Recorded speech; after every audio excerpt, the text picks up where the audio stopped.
The complex emotional life of Mike Wheeler, which is often overlooked, might just be the secret key to understanding the profound psychological forces at play within the source material. We are diving deep into Mike Wheeler's internal monologue, specifically decoding his complex feelings for his two most important relationships, Will and 11. The question isn't just if he is struggling, but what the nature of that struggle fundamentally is. Welcome to the debate. The evidence provided in the source material, through subtle performance cues, deliberate blocking, and these embedded narrative codes, it all points very strongly toward a profound identity conflict. It does. And I believe the detailed evidence suggests Mike's psychological conflict is primarily indicative of, suppressed homosexual feelings driven by a very deeply rooted internalized homophobia. I'll be presenting the case that Mike's subtle reactions and all these hidden clues point toward a repressed identity centered singularly on Will. And I'm going to argue that a theory of unaccepted bisexuality offers a far more robust and, frankly, a more psychologically detailed explanation for the full spectrum of his behavior. This framework honors the genuine depth of his attachment to 11 while validating the romantic intensity of his feelings for Will, which explains the severe cognitive dissonance he experiences. My core thesis really rests on this idea that the writers used highly specific codes and very deliberate cinematic framing to signal Mike's struggle with his identity and his profound repressed feelings for Will. This signaling goes way beyond general queer coding. It suggests a targeted narrative focused on singular repression, with internalized homophobia acting as the primary driver of his conflict. That's a strong claim about the writer's intent. It's one that I feel risks simplifying what is, a deliberately ambiguous and complex internal journey. My core thesis is that unaccepted bisexuality offers a psychologically richer explanation for Mike's behavior. It doesn't require us to diminish his genuine, passionate feelings for 11, feelings that establish themselves very early in the narrative, just to validate the depth of his love for Will. The self-acceptance curve becomes significantly harder because he has to reconcile two intense, authentic affections that society demands he choose between. But we have to look closely at the specific details, the hidden lore that so often dictates the narrative direction. Consider Mike's visible annoyance every single time a girl is mentioned as a romantic prospect for the group. This isn't just generalized teenage awkwardness, it's a clear, consistent behavioral pattern of dismissal. And even more telling is the use of the pineapple pizza analogy in Season 3, try before you deny, which the source material explicitly calls out as a situation where, and I quote, the queer joke writes itself. This high level of specificity suggests a very deliberate internal conversation about accepting an identity that is, right now, being denied. Okay, yeah. I accept that the pizza analogy and the generalized aversion to heteronormative chatter point powerfully toward a queer identity. That much is undeniable. But the narrative coding only signals queerness, not specifically homosexuality. If we look at the psychological landscape, Mike's behavior, feeling strange under his own skin, as the source material describes it, not understanding how he could simultaneously like Will when he already liked 11, that is perfectly consistent with the confusion of unaccepted bisexuality. The problem isn't the existence of one feeling, it's the impossibility of integrating two conflicting feelings within a rigid social context. But the repression is visible in his physicality, which I think is the cornerstone of the homosexual suppression argument. Look at the specific blocking. Mike's ability to engage in casual, friendly physical touch with Will suddenly just evaporates in later seasons. He forces himself between friends solely to take care of Will, offering this performative closeness, yet he seems physically constrained from actually touching him.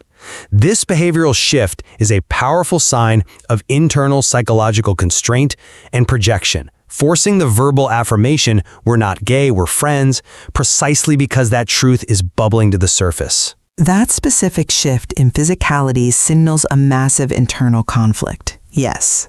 But why must we conclude that conflict is purely aimed at repressing feelings for Will, and in doing so, negating his initial genuine connection to 11? The protector instinct is crucial here. Mike's early fierce protectiveness of 11, rooted in their shared trauma, and his subsequent journey toward trusting her agency, it suggests a genuine emotional burden and a profound dependency rooted in that relationship. That intensity complicates the idea that his primary, repressed attraction is solely focused on Will. The bisexual lens embraces that dual complexity, which creates a deeper internal struggle than simply denying one truth. Let's focus on decoding the visual subtlety, because I think the coded language is just too precise to allow for a bisexual interpretation without a significant effort to dilute the symbolism. How can you dismiss the very specific, almost architectural hidden lore details as coincidental? We see the framing of Mike with the word women accompanied by a visible grimace, yet boy is accompanied by a beaming, unconstrained smile.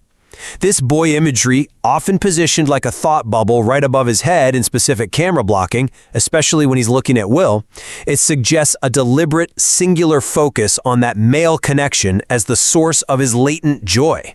I come at it from a different way. I agree these details signal queer themes and Mike's deep, intense connection to Will, confirming the existence of a repressed queer identity, but they absolutely do not preclude bisexuality. The bisexual identity often involves an intense focus on different connections at different times, driven by external circumstances or internal stress.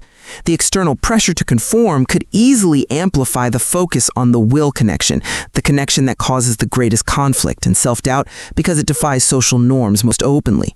The narrative highlights the most repressed and socially dangerous affection, not necessarily the only genuine one. But if the identity were bisexual, wouldn't we expect the signs of his affection for 11 to be equally fraught with internal constraint and conflict? Yet they're not. They're just awkward, which is standard teen romance. The visual coding is specific about Will.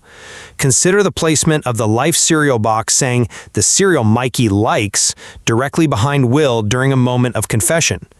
This type of product placement and blocking serves as an externalization of Mike's internalized monologue, identifying Will as the specific object of his deepest, most personal desires.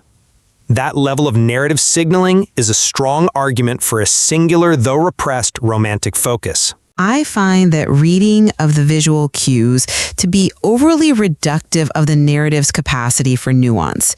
Why can't the cereal box symbolize Mike's realization that Will is the one he can't live without, the deep platonic love that he fears might be romantic, which is a key part of the bisexual struggle. It's the profound difficulty of defining the relationship with Will that generates the external signs of conflict. The conflict with 11 is simply performance. The conflict with Will is identity.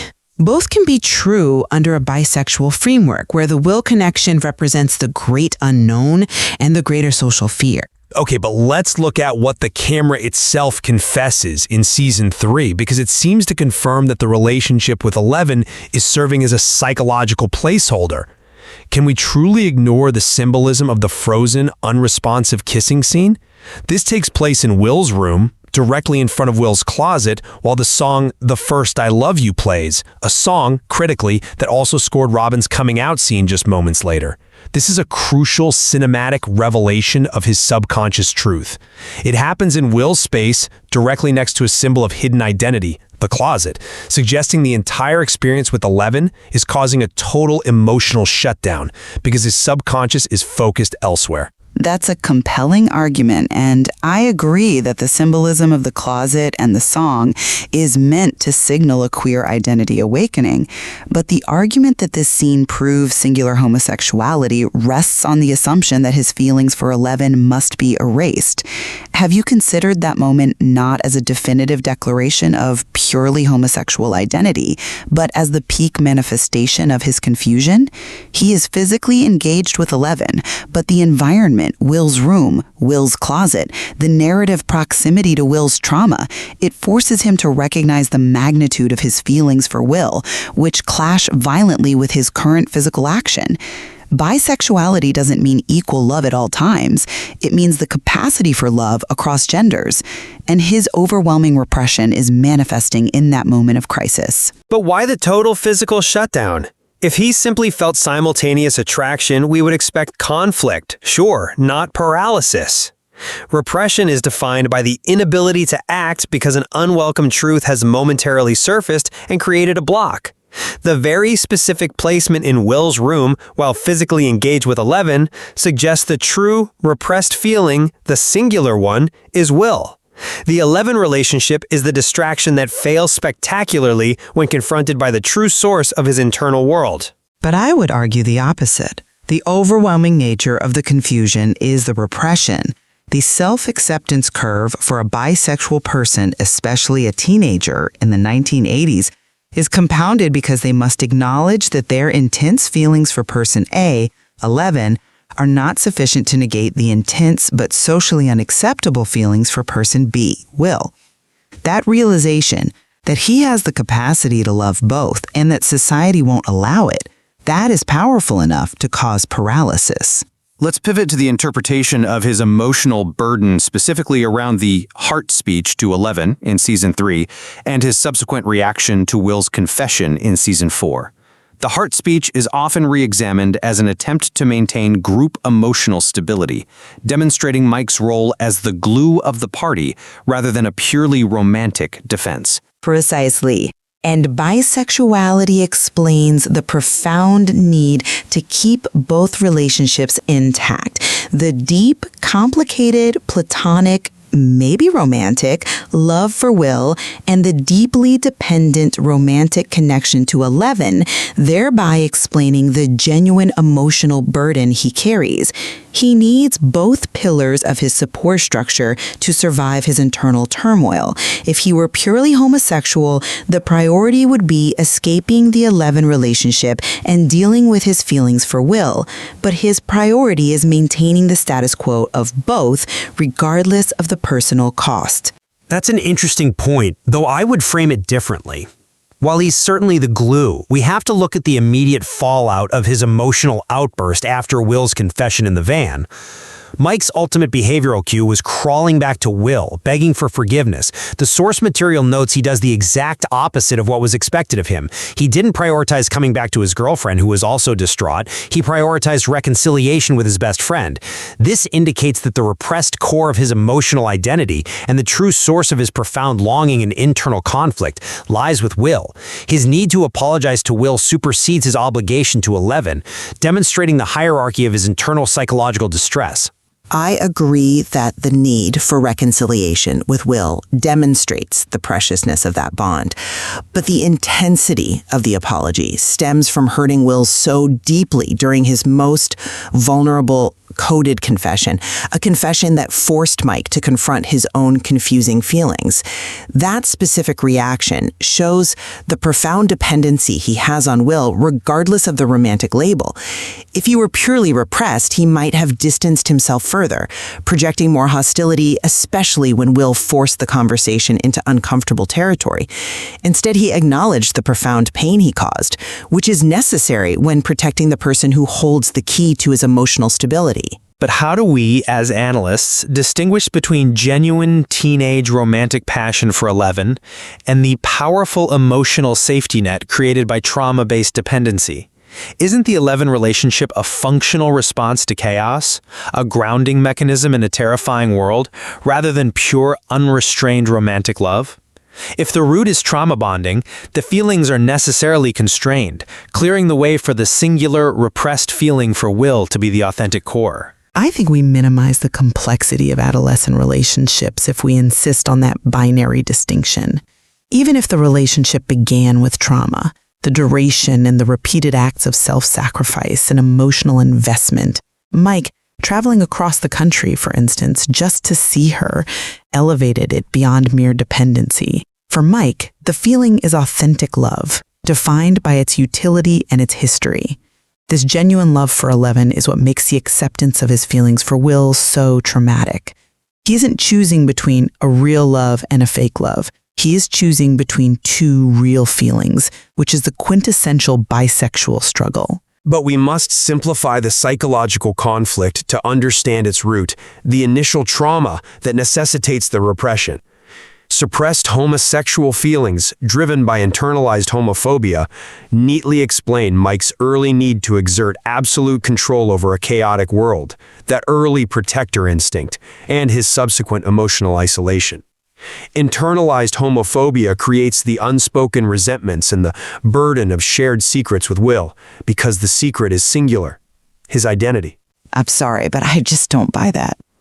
I'm not convinced by that line of reasoning because it minimizes the emotional history with 11 and it oversimplifies the psychological machinery. If his struggle were simply internalized homosexuality, leading to a singular repressed identity, his path towards self-acceptance would be clearer, albeit painful. The moment he accepts he is gay, the conflict ends. The unaccepted bisexuality thesis, however, offers an equally valid and complex psychological model. The simplicity of the singular repression model is actually its strength. It neatly explains the specific behavioral tics, the projection of his own insecurities on others, the extreme aversion to being labeled queer, and the deep, abiding emotional exhaustion that comes from maintaining a cover story, the a live-in relationship, that is fundamentally at odds with his true emotional core, which the camera code tells us is Will. But the complexity of the bisexual model better explains the severity of the confusion. The self-acceptance curve for bisexual people is extremely difficult, because it involves reconciling two distinct yet equally valid emotional realities within a society that demands singularity. If the narrative's intention is to explore the most complex psychological machinery, the dual attraction model provides that depth. It means his future arc isn't about choosing one partner, but accepting the capacity of his own heart. Ultimately, the analysis of hidden lore, like the fruity gay jokes, the inconsistent physical touch, and the specific cinematic framing, the closet, the song choice, the focus on boy versus women, it all strongly suggests a focused narrative intent centered on Mike's repressed identity and potential self-discovery related to Will, implying a specifically homosexual trajectory designed to expose the live as cover relationship. And ultimately, a bisexual framework avoids reducing Mike's character to a simple choice between two loves or diminishing the narrative power of his relationships. It accounts for his deep foundational history with 11 and his profound, confusing connection to Will, offering a psychologically richer and more complex understanding of his internal monologue, where both relationships hold genuine and powerful sway over his development. This debate illuminates the intricate psychological depths of Mike Wheeler, showcasing how his subtle reactions in unspoken truths might be the key to understanding the deeper currents of the series' lore, forcing us to weigh the deliberate cinematic coding against the complexity of the human heart. Leaving the listener to decide which lens, suppressed homosexuality or unaccepted bisexuality, best decodes the unseen architect of Hawkins and provides the most comprehensive explanation for Mike Wheeler's enduring emotional burden. There is clearly much more to explore within this character's psyche. If you enjoy this video, please like, share, subscribe and hit the bell to the later update from my channel. Thank you for watching till the end and see you in the next video.